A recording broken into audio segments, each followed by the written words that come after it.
A gente aprendeu também que quando o tzadik, quando ele faz uma haverá, Deus o livre não permita, o tzadik ele tem a natureza de se querer se elevar. Quando a gente comete algum erro, o tzadik comete um erro, ele não quer ficar ali. Ele fala, eu cometi, eu caí, eu sou falho, mas eu não quero ficar, eu quero mais e mais me elevar. Eu preciso me limpar, eu preciso evoluir cada vez mais. Isso é um comportamento de um tzadik. Qual é o comportamento de um rachá, de uma pessoa ruim? E o rachá é completamente diferente. O rachá, o que é que ele faz? Ele tem prazer em fazer aquela haverá, aquele pecado, e para ele tanto faz como tanto fez, ele quer ficar ali. Para ele está muito bom. Se uma pessoa tem prazer em continuar num estado deplorável, é porque ele se caracteriza como um rachá. Se você sente alguma incomodação, você não quer ficar nessa situação, então você está trilhando o caminho dos justos. Então, assim como existem níveis mais altos que se pode chegar, também existe níveis mais baixos, Hasve Shalom, que se pode descer. Eu aprendi uma vez com um amigo de Curitiba, do Beit Chabad, o André Segal. Uma vez ele falou para mim, Abahu, a vida judaica é um constante crescimento, nunca se para, é crescer o tempo todo. Eu aprendi isso há um pouco mais de 8, 7 anos atrás, e eu tenho tentado colocar isso em prática, né? De nunca estagnar, nunca parar, mas crescer cada vez mais e mais em Torá, Yiddishkeit, judaísmo, etc. Isso é uma verdade, não existe um limite. Aquele ditado popular que diz que o céu é o limite, não tem limite. E da mesma forma o mais baixo. Cada vez que você tenta se abaixar, você vai se abaixar mais ainda. Assim como existem mundos elevados, existem mundos não elevados. Nós aprendemos também essa semana que existem 2 tipos de mundos, os de perot, ou seja, o mundo dos frutos, que nos alimentam, né, que nos dão vida. Quer dizer, esse mundo dos frutos, é isso que nós devemos buscar, o mundo espiritual dos frutos que dá vida, que nos alimentam, mas também existe o mundo das kelipot, né? Ou seja, das cascas que ocultam tudo aquilo que é bom. Como se faz, então, a techuvá? É um outro ponto que nós aprendemos sobre isso, né? A gente já sabe que, só recapitulando, que como se faz a techuvá, a gente já sabe que a gente veio aqui para comer esses frutos, mas as kelipot não deixam, existem umas cascas, e que se você se afundar nessas cascas, e aí como é que você faz para ter acesso ao fruto, à luz novamente? Através da techuvá. E como é feita a techuvá? A techuvá ela é feita de 3 maneiras: confessar com a boca, dizer, declarar, verbalizar, através do arrependimento, tá? Sentir o remorso, a dor, o arrependimento de ter feito aquela coisa de errado. Terceiro, que eu acho que é o mais difícil, abandonar esse pecado, nunca mais, abandonar o pecado, não fazer ele. E o quarto ponto é decidir não voltar mais, que é o nível mais elevado. Quantas vezes a gente já confessou que errou, a gente já se arrependeu e a gente, em parte, parou de fazer aquele erro, mas a gente voltou a fazer novamente. É complicado. Os nossos sábios dizem, através do Hilchot Teshuvah, de que quando não existem esses 4 níveis, não foi uma Teshuvah completa, não é uma Teshuvah verdadeira. Infelizmente, a gente tem que se treinar, pedir forças a Hashem, para Ele nos ajudar, para que a gente consiga concluir todo esse processo. Confessar, verbalizar, se arrepender, sentir esse remorso, né? Abandonar, parar de fazer imediatamente e assumir a responsabilidade de não fazer isso nunca mais, que ao meu ver é muito difícil, mas não é impossível. Vidui tem que ser com palavras, tá? E não só palavras por palavras, mas palavras verdadeiras vindo de dentro do coração e não da garganta, somente daqui. Tem que ser realmente algo do fundo do coração, algo realmente verdadeiro. Devemos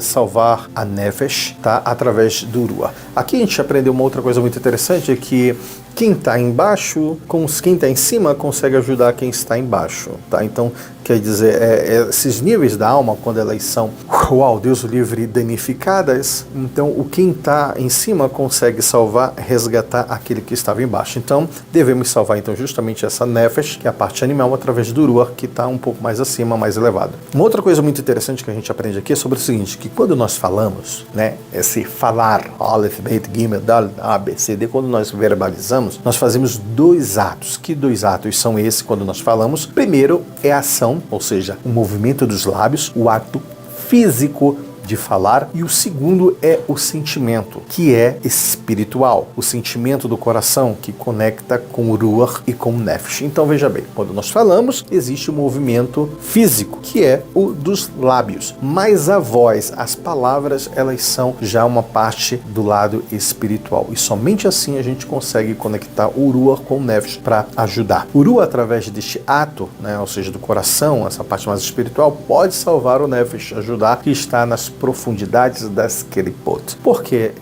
isso acontece, como eu falei logo lá no início? Porque ele é mais sensível. Quem está mais embaixo, mais fora, é mais sensível de sofrer esses danos, Deus não permita. O mesmo acontece se ela impurifica sua alma com averot, tá? A pessoa com pensamentos, com palavras, ações, afundando mais e mais e mais esses níveis. Então veja bem, a gente vai aprender um pouquinho mais lá.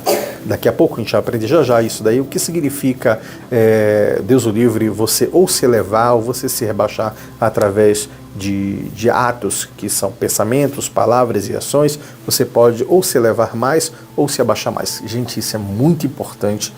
Por isso que os nossos sábios falam, tem que tomar cuidado com o que fala, tem que tomar cuidado com o que vê, tem que tomar cuidado com o que faz, com o pensamento, porque tudo isso pode nos elevar espiritualmente ou pode fazer, Deus o livre, não permita que a gente caia espiritualmente. A pessoa que danifica o seu Ruach, danifica a Nefesh que a sustenta também. Isso foi bem interessante que a gente aprendeu. Todo mundo que danifica o Ruach, tipo assim, a Nefesh está aqui, que é a parte mais baixa, o Ruach está aqui. Se Deus o livre não permita, você danifica o segundo nível da sua alma, que é o Ruach, automaticamente você já danificou o Nefesh, ok? Se você danificar só o Nefesh, o Ruach pode resgatar o Nefesh e fazer com que ele volte a ter essa conexão com o Hashem, com o Criador. Mas se você danificar o Ruach, automaticamente o Nefesh também vai estar danificado, porque ele é o que sustenta. Se sua palavra está enferma, tem que purificar os seus pensamentos. Então, se em algum momento a gente consegue notar que as nossas palavras estão enfermas, a gente tem que purificar. Para salvar essas palavras, tem que purificar o pensamento. Isso é muito interessante. Eu vou repetir novamente. Se você nota que você tem palavras que são torpes, o pessoal fala o tempo todo besteira, palavrão, eu não consigo ter um linguajar refinado, como eu posso salvar isso? Como eu posso fazer essa reparação da minha boca, da minha língua? Eu sou boca suja, eu não, né? Uma pessoa diga, eu falo palavras isso, como eu posso retificar isso? Como posso melhorar isso? Através, então, do pensamento. Quando você tem pensamentos positivos, então você vai ter palavras positivas. Se você tem pensamentos negativos, você vai ter palavras também não tão boas assim. Então a gente tem que sentir o amargor para sentirmos a doçura da liberdade também. É por isso que nós aprendemos que no Seder de Pesach nós comemos o maror. Por que temos que comer o maror? Justamente para que a gente sinta o sabor da liberdade, a gente tem que sentir também o amargo, para a gente fazer esse contraponto. Eu sei o que é amargo, mas eu sei o que é doce agora, e até mesmo para a gente valorizar aquilo que é doce, que é a liberdade. Quando o Ruach está enfermo, a Neshama vem e salva ela. Você tem aqui a Nefesh, você tem o Ruach, e mais em cima você tem a Neshama. Se Deus o livre não permita, esse Ruach que está no meio aqui, ele acaba se danificando, então a Neshama, que é superior, ela pode vir e resgatar esse Ruach. E aí entra o processo de Teshuvah, né? Então, através desse Vidui, o Ruach, ele ajuda a Nefesh a se retificar, tá bom? É através justamente do Ruach, que é o Vidui, que é o espiritual, que vem do coração, ele ajuda a Nefesh a certificar, a se retificar, a se corrigir, que é justamente a parte material da nossa vida. Vamos aprender então um pouquinho mais agora algo muito interessante. O que significa Nefesh? A Nefesh significa a ação. É a parte mais baixa, é o mundo da ação, tá? Então a Nefesh, a nossa alma animal, ela domina justamente essa parte da ação. O Ruach, que está um pouco mais acima, ele é a palavra, né? É outro nível do lado da nossa alma. Bem, o que está acima ajuda quem está embaixo. Foi isso que a gente aprendeu. Sempre quem está em cima, os níveis da alma que estão em cima consegue ajudar aqueles que estão mais baixo. Então a gente vai agora aprender um pouquinho mais sobre isso. O que está acima ajuda quem está mais baixo. Só explicando um pouquinho mais, que a Neshama também é o pensamento. Nefesh é a ação, a Ruach é a palavra e a Neshama é o pensamento. Mas existem outras explicações. O que é o Nefesh? O Nefesh, a gente já aprendeu que é a ação. O Nefesh, ele representa a alma animal, ele representa o material, né? Essa parte mais ligada com o materialismo. O segundo nível é o Ruach, que a gente já falou também, que ele é representado pela palavra, ele é o espiritual, ele é aquilo que vem de dentro, né? É aquilo que não é abstrato, é o espiritual. Depois do nível do Ruach vem a Neshama. A Neshama é a respiração superior de Hashem, é o pensamento, é aquilo que está conectado com os reinos espirituais mais elevados. Depois dessa Neshama vem ao quarto nível, né? Então nós temos Nefesh, Ruach, Neshama, e aí vem o quarto que é Hayah, que é a essência vivente. Aí tem uns outras nomenclaturas, eu não vou entrar nesse agora. E o quinto nível da alma é Yehidah, é a essência única, é aquilo que é mais profundo. Então, a alma, vamos colocar aqui a alma, que é a mão, a alma ela é dividida em cinco níveis. Primeiro nível, Nefesh. Segundo nível, Ruach. Terceiro nível, Neshama, Hayah e Yehidah. Tá bom? Esses são os níveis da alma e a gente tem que tomar muito cuidado, porque dependendo do pecado, do erro, da haverá, você pode danificar essa parte da sua alma, e por isso que a gente tem N problemas, porque a gente não tem noção do que a gente faz, o que pode danificar uma parte da alma. O judeu tem duas raízes, uma nacional como povo e outra individual. Às vezes a gente acaba tendo problemas nessa raiz que é pessoal. Essa raiz pessoal você tem que trabalhar. Mas os nossos sábios dizem também que essa raiz nacional, isso não tem como você abalar, você não tem como, que você faz parte de Am Israel, uma vez fazendo parte de Am Israel, é Am Israel. Existe uma louca sobre isso também, controvérsia, tá? Existe outro tipo de pecado que pode te dar careta, como eu falei, e te desconectar de Am Israel inteiro, como aconteceu no caso da Torá, que a gente já viu, o homem que catou lenha no Shabat, então ele foi tirado de Am Israel, e várias vezes também Hashem fala na Torá que se você fizer um determinado tipo de pecado, ele corta e se desliga você de Am Israel, tá bom? Pensamentos pecaminosos nos desconectam com a nossa Neshama, que é superior. Como eu disse, tem que tomar muito cuidado, porque isso vai causando enfermidades na alma. Limud HaTorah. Limud HaTorah significa estudo da Torá. Isso daí é um antídoto, o remédio para todos esses problemas. Estou com problema, estou com enfermidade na alma, o que eu faço? Você quer saber como você pode se conectar, como você pode vencer toda essa enfermidade da alma? Existe um remédio, né, que é poderosíssimo, a gente pode dizer que é meio que genérico para todos esses níveis da alma, que é o estudo da Torá. Esse é o único antídoto para ajudar a Neshama, ou seja, a que está mais superior. Não se diz estudar a Torá, os nossos sábios têm uma linguagem onde você vai fazer ali a Torá, né, mas sim se ocupar da Torá. A gente tem que se ocupar da Torá, isso é o mais importante, porque muitas vezes as pessoas estão lendo a Torá, né, mas elas não estão estudando, elas leram, elas ouviram, mas não estão estudando. Então, nossos sábios dizem que só o fato de você se ocupar da Torá, então aí, isso já traz um benefício muito grande. Quanto mais binar, ou seja, binar é entendimento, mais força para vencermos os maus pensamentos. Quando você tiver mais entendimento, por que eu estou falando sobre isso? Quando você estuda a Torá, você está desenvolvendo a tua biná. Então, quanto mais entendimento, mais força para a gente vencer os maus pensamentos. O que é melhor, estudar mais e entender menos, ou estudar pouco e entender mais? O que você acha, Ariela? É melhor o quê? Estudar mais e entender menos, ou estudar pouco, mas entender muito mais? O melhor é estudar menos e entender mais. Que adianta você ter muita informação e você não entendeu bem? Não entendi a pergunta. O que é melhor? Você estudar muitos livros, mas entender pouco? Ou você estudar pouco livro, mas entender muito mais ele? Eu entendi um pouco. Não. Ler pouco e entender muito mais. Entende? É isso que a gente aprendeu essa semana na Yeshiva. É melhor a quantidade ou a qualidade? E a resposta é a qualidade. Sempre é melhor a qualidade. Melhor é aprender pouco, mas preciso, do que aprender muito sem precisão.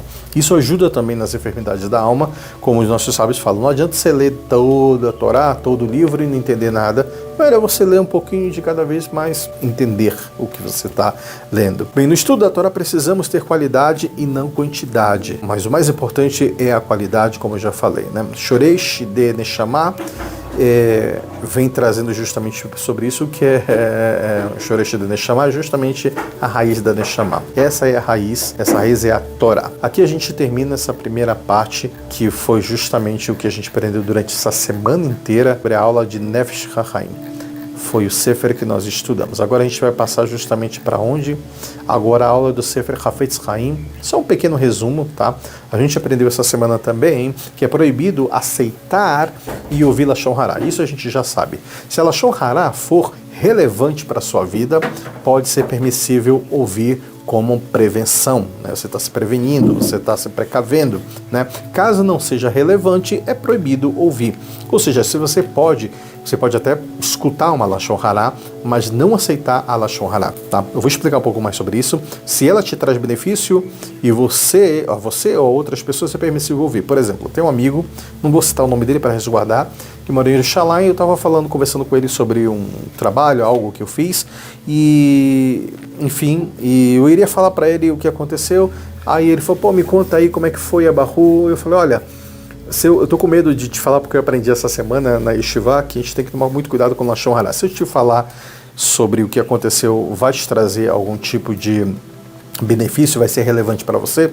A gente parou nós dois e ele disse não. Eu falei, então não vou falar, que não é relevante. Aí é um caso de Lashon Hará, tá? Então, quando for relevante para você, tipo assim, você ou vai aprender para não cair nesse erro, ou enfim, é para resguardar a vida de uma outra pessoa, enfim, se for benefício para você, para uma outra pessoa, nesse caso é permissível ouvir. Outra coisa interessante é, você pode até aceitar a Lashon Hará, mas você não deve criar conceito, opinião formada sobre isso. Uma coisa é você escutar, outra coisa é você acreditar naquilo que estão falando. Não acreditar não. Se alguém chegou e falou para você uma Lashon Hará, uma maledicência de alguém, disse, olha, falando de tal robô, você deve acreditar nisso? Não. O que você tem que fazer? Se resguardar. Bom, você já disse que robô, eu tenho que investigar, saber se isso é verdade ou não. E se essa pessoa vem em casa, eu também tenho que tomar cuidado. Então eu ouvi para me resguardar. Aceitar Lashon Hará é aceitar a informação assim como lhe dizem. Isso é Lashon Hará. Falar e você vai acreditar da maneira que te disseram, tá bom?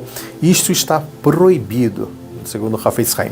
Você não pode formar opinião, como eu disse ainda agora, só para reforçar, igual da pessoa que está falando. Você deve ouvir para averiguar, investigar, se resguardar. Isso não é Lashon Hará, segundo os nossos sábios, tá bom? Proibido falar e escutar Lashon Hará, a gente já sabe que isso é notório. E como escutar algo que é proibido? Aí vem a pergunta, né? Tá, mas se é proibido, e aí, como é que eu vou escutar? Justamente, ouvir somente isso se for relevante para você, né? Se você vai ter benefício algum ou não, deve escutar, mas não aceitar. Você não pode acreditar, mas você pode suspeitar. Suspeitar você pode, mas não acreditar. Isso é a Alahá, tá bom? Devemos mostrar a esta pessoa que o que ela faz é errado para não falar mais nada. Então, uma outra coisa é você ajudar essa pessoa. Se você sabe que ela está fazendo Lashon Hará, tenta mostrar para ela que isso é errado e que não pode. Proibido falar Lashon Hará, mas é permitido para se beneficiar. Esta mensagem foi batida a semana inteira. É mitzvah. É permitido para se proteger, como eu já disse, e evitar prejuízos e até salvar vidas. O Hafetz Chaim nos ensina que devemos ouvir, mas não acreditar em tudo que está se falando até se comprovar. Esse é o resumo da semana. Agora eu vou passar rapidamente para o Shulchan Aruch, Alahot de Shabbat, costura. Esse daqui foi bem interessante. São Alahot de Shabbat, o que a gente pode fazer e o que não pode fazer. Se a gente pode usar uma agulha para tirar uma farpa, por exemplo, então uma farpa, né, um pedaço de pau na mão, entrou uma farpa, e aí eu posso pegar uma agulha para tirar essa farpa de dentro da minha? Não. Pode ou não? Não. É muktzeh ou não é muktzeh? É muktzeh. Detalhe, a agulha é muktzeh, porque não pode costurar no Shabat, mas você pode utilizar ela para tirar essa farpa da mão. Só que aí tem outras coisas mais complicadas, tá? Você pode usar agulha, é muktzeh. Mas se esse pau ele é grande ou pequeno? Não, é pequeno, é farpa é pequena. A agulha ela é muktzeh. Dá pra tirar com o dedo. Depende, a agulha é muktzeh para costurar, mas não para tirar a farpa. Pode tirar a farpa com cuidado para não sangrar, porque se você tira a farpa e sangra, cometeu uma outra haverá Haz Shalom no Shabat, a agulha, ela fere. que não pode, pois é, mas depende, você pode tirar com muito cuidado. Agora, se você sangrar, aí tem um outro problema. Pode usar agulha para segurar uma roupa ou fechar um buraco de roupa, apenas uma entrada só. Quer dizer, você tem uma agulha, você rasgou a calça, ó, caiu o botão, vai cair a calça, aí você pode usar aquilo só para dar uma segurar, tá? Mas não dar mais de uma alfinetada. Não se pode carregar, a gente já sabe isso no Shabat, se pode mover agulhas e alfinetes que estão em local que cause risco às pessoas, quer dizer, é muktzeh, mas você pode arredar ela de maneira diferente. Um ato permitido que resulta em uma proibição é proibido. Então, tudo que você for fazer no Shabat, tipo assim, você vai fazer algo que é permitido, mas que isso vai acabar fazendo algo que é proibido, então você não pode fazer. Por exemplo, você vai descascar uma laranja. Pode descascar a laranja no Shabat? Pode, mas aí vai gerar algo que é proibido, que são as cascas. As cascas são muktzeh. São muktzeh. É o mesmo que cortar a cabeça de uma ave sem esperar que ela morra. Então, isso daqui é uma história bem interessante que fala sobre o seguinte: se você for tentar fazer uma coisa que é permitido, que vai acabar gerando algo que é proibido, isso é a mesma coisa do que cortar a cabeça de uma galinha e dizer que ela vai viver. Tinha um menino que queria jogar bola, não tinha bola, o pai dele vai lá e corta a cabeça da galinha. Aí dizem pra ele, mas não pode cortar a cabeça da galinha, porque você tá fazendo xerrita no Shabat. Aí o pai fala, não, mas não é pra matar a galinha, é pra usar a cabeça pro meu filho brincar. Ou seja, isso não existe. Alahot de Shabat, tapetes. A gente aprendeu também aqui no tapete, se ele... Mas coitada da cabeça da galinha, depois vai ser jogado. Imagina, isso é terrível. Também porque é pequeno, não é bom fazer. Eu não faria isso. Tapete, se ele se rompeu ou rasgou, pode mover. Não, isso é carro. Se ele se rompeu ou rasgou, pode mover. Se o tapete ele rasgou enfim, você pode mover. Se for jogado no lixo, vira muktzeh. Tipo assim, você tem um tapete, né? E rasgou ali, mas você ainda usa essa parte dele, ele ainda é usável, então você pode mover, ele não é muktzeh. Mas a partir do momento que você rasgou e você disse, olha, isso não tem mais validade, o que não tem mais validade vira muktzeh. Restos de panos, de roupas também. Tem uma alahá muito interessante sobre isso, sobre retalho, pedaços de pano, se é muktzeh, se não é muktzeh. Então ele fala que se para um rico aquele pedaço de pano não serve mais para nada, então ele é muktzeh, você não pode usar ele. Agora, se for um pobre e ele quer aquele pedaço de pano para ele, então é permitido. É muito interessante isso. Se tem um pouco de importância, não é muktzeh. Tá? Se tem um pouco de importância. Agora, caso não tenha importância, como eu disse agora, aí ele vira muktzeh, né? Como um pedaço de retalho de pano. Antigamente as pessoas eram pobres, elas pegavam um pedaço de pano para fazer roupa, para fazer outras coisas. Nesse caso ele não era muktzeh. Agora, se ele não tem utilidade ele é muktzeh. A gente estudou também, tá? Mas e nesse caso, o que é muktzeh, o que é muktzeh ou não? Sapato novo, que nunca foi usado, ele é muktzeh ou não é muktzeh? É muktzeh. Se ele está com uma forma dentro dele, ele é muktzeh ou não é muktzeh? Tem um negócio dentro dele. É ou não? Ele já acertou. É muktzeh. Não pode mexer. Mas você pode mover de forma, né, a forma de dentro do sapato, pois você não está necessitando da forma, mas sim do lugar. Por exemplo, você tem algo dentro do sapato, uma forma. Você pode tirar essa forma dentro do sapato no Shabat, sim ou não? Não. Você não poderia. Mas os nossos sábios dizem que você pode porque você não está pegando no muktzeh, você não quer o muktzeh, você quer o sapato. Então, se não tem outro sapato para você usar, você pode mexer. Aí dizem também que, alguns casos dizem que você pode até tirar ele, tá? De preferível que você tire o sapato e não tire ele, ou seja, ele fique parado e você tire o sapato, porque o que você está pegando é o sapato que você quer e não o objeto que é muktzeh. Tá, você não pode tocar, no caso, nessa forma que está dentro. Roupas e acessórios que são proibidos de carregar no Shabat, a gente aprendeu também. Se for vestimenta é permitido, acessórios pendurados não são permitidos. Tem que tomar muito cuidado com isso, a não ser que tenha um lugar que tem eruv, aí você pode andar. Caso não, toma muito cuidado, porque você não pode, por exemplo, se o papai estiver andando num lugar que não tem eruv, se eu estiver andando com o óculos aqui, o óculos vira muktzeh ou não? Não. Não? Sim. Se eu andar aqui, com óculos aqui? Ah, sim. Sim, porque eu estou carregando. Eu não uso óculos aqui. Agora, se o óculos estiver aqui, eu não estou carregando, porque eu estou usando o óculos. Não, porque eu não tinha visto que você fez. Entendeu? Mas se eu fizer assim, andar, eu estou transgredindo o Chas v'Shalom Shabbat. Não pode, tá bom? Então, tem que tomar muito cuidado com isso. Sandálias com correias e fivelas no Shabbat, a gente aprendeu sobre isso, correia para o lado de fora, correia para o lado de dentro, sandálias que se rompem, que arrebentam, a correia de forma externa pode ser usado. Enfim, aprendemos tudo isso. Aprendemos também sobre carmelite. A gente aprendeu que se ele se arrebenta de forma externa, pode ser usado. Se ele for de forma interna, não pode ser usado. Isso daí tem muitas outras nuances que eu não vou falar agora aqui, tá bom? A gente aprendeu também sobre Reshut Rabin, a área pública, Reshut Ahid, a área particular, Carmelite, que é uma área pública e particular, é mista, Makom Pitu, ou seja, um local reservado. Tudo isso a gente aprendeu essa semana. Uma outra coisa interessante que a gente aprendeu sobre Muktzeh, tudo que é feito antes de entrar no Shabat e chega o Shabat e se finaliza, não pode ser usado, tá bom? Um caso de uma roupa molhada, por exemplo, uma roupa, ela estava molhada, pingando na sexta-feira, e quando foi à noite já no Shabat, ela já estava seca, ou no outro dia de manhã ela estava seca. Eu posso usar essa roupa que estava molhada e ficou seca no Shabat?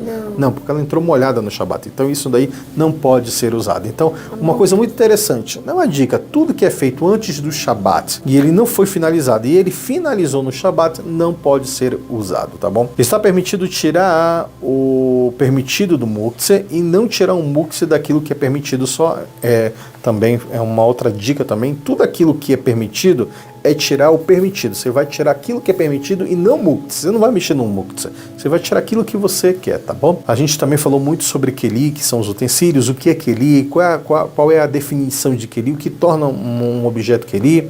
Um Keli deixa de ser Keli quando perde a sua finalidade, a gente estudou sobre isso.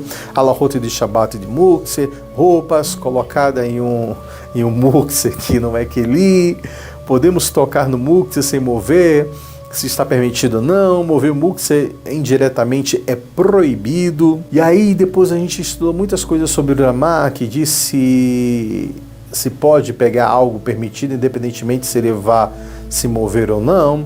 Pois o interessante, como ele fala, é o objeto permitido e não Muktzeh, independente se ele vá se mover, direto ou indiretamente, tudo isso, sem agarrar o Muktzeh, é permitido. Qualquer objeto, como banco, cadeira, outro objeto que tenha 3 ou 4 pernas, isso é muito interessante, a gente estudou hoje. Quando ele perde uma dessas pernas, o que é que acontece? Não se pode mover, pois ele virou Muktzeh, tá bom? Porque ele deixou de ser aquilo que ele era, ele vai cair, ou você vai pegar ele para encostar em algum outro lugar, ele perdeu o seu estado de banco, né? de objeto. Se você entra no Shabat sentado neste banco e depois de sentado ele perde uma dessas pernas dele, pode mover, pois entrou no Shabat sentado no banco, ou seja, ele já entrou no Shabat sentado no banco, ele perdeu só depois a perna. Caso não esteja sentado, não se pode, então, no caso, mexer nele. Olha, é muito interessante essas questões de Alahot, para você ver só, são coisas simples, mas coisas profundas também. Se perde uma perna e não se pode consertar essa perna no Shabat, dessa cadeira ou desse objeto, se ele perde a perna, existe a possibilidade de você consertar, então não se pode usar. É algo muito interessante. Se uma cadeira, uma mesa, alguma coisa perde a perna e você ainda quer consertar isso, aí ele vira Muktzeh, você não pode mexer. Se ele quebrou completamente a perna, você não tem como encaixar, como colocar novamente, então você pode usar ele, aí ele não é Muktzeh. Muktzeh até pode ser movido em último caso, mas nunca com as mãos. Eu falei pro Rabino, se eu estou sentado numa cadeira e essa cadeira quebra, mas é uma cadeira que eu gosto, e eu quero consertar ela depois do Shabat, ela é Muktzeh ou não é Muktzeh? O que vocês acham, crianças? Ela é Muktzeh. Eu falei, ela é Muktzeh, como é que eu vou arredar ela? Eu preciso sentar naquele lugar, como é que eu faço? Ele fala, empurra com o nariz, empurra com a cabeça, mas não pode empurrar com a mão.